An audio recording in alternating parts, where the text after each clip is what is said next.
بسم اللہ الرحمن الرحیم۔ صرف 5 منٹ کا مدرسہ قرآن و حدیث کی روشنی میں 221واں دن 11 شعبان المعظم۔ نمبر 1 اسلامی تاریخ۔ حضرت عبداللہ بن ام مکتوم رضی اللہ عنہ حضرت عبداللہ بن ام مکتوم رضی اللہ عنہ مسجد نبوی کے دوسرے مؤذن تھے۔ آپ کے والد کا نام قیس بن زائدہ اور والدہ کا نام عاتقہ بنت عبداللہ تھا، جنہیں ام مکتوم کہا جاتا تھا۔ اسی نام کی طرف منسوب ہو کر وہ مشہور ہیں۔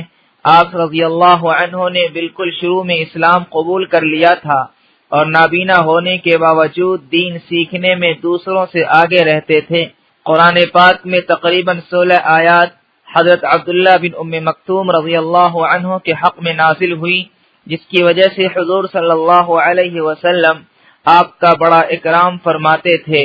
جب مدینہ منورہ میں تعلیم کے لیے مصعب بن عمیر رضی اللہ عنہ کو حضور صلی اللہ علیہ وسلم نے روانہ کیا تو حضرت عبداللہ بن مکتوم رضی اللہ عنہ ان کے ساتھ تھے۔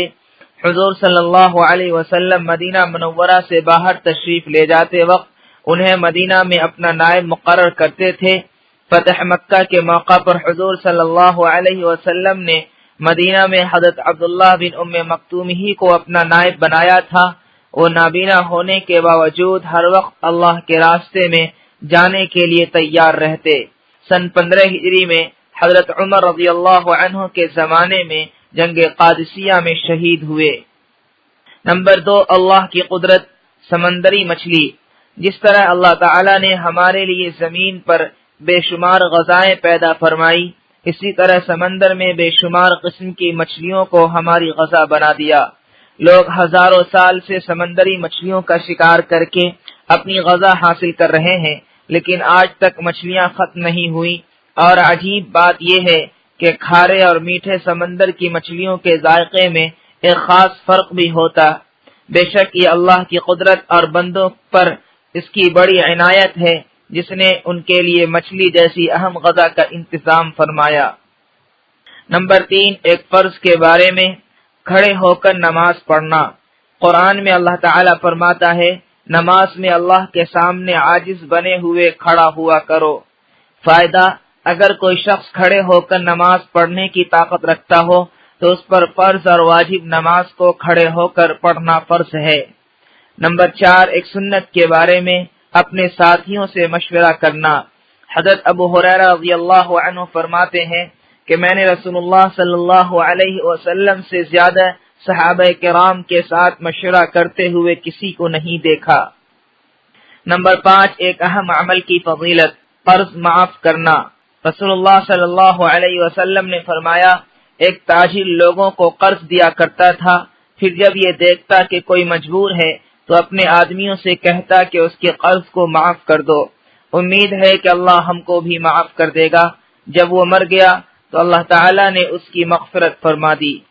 نمبر 6 ایک گناہ کے بارے میں اپنے علم کو چھپانا۔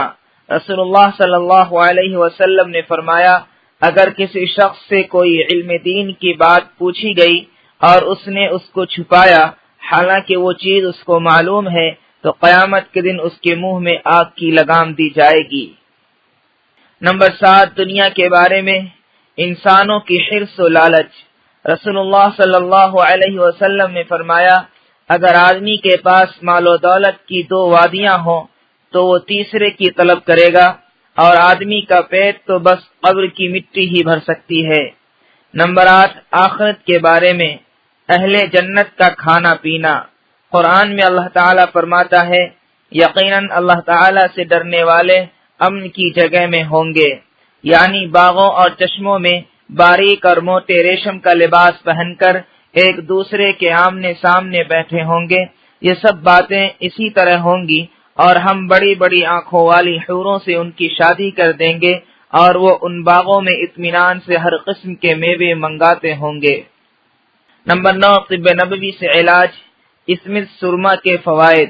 رسول اللہ صلی اللہ علیہ وسلم نے فرمایا، تمہارے سرموں میں سب سے بہتر سرما اسمد ہے، جو آنکھوں کی روشنی بڑھاتا ہے اور پلکوں کے بالوں کو اگاتا ہے۔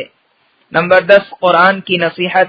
قرآن میں اللہ تعالیٰ فرماتا ہے، یتیموں کے مال ان کو دیتے رہا کرو اور اچھی چیز کو بری چیز سے نہ بدلو، اور ان کے مال اپنے مالوں کے ساتھ ملا کر مت کھاؤ، ایسا کرنا یقیناً بہت بڑا گناہ ہے۔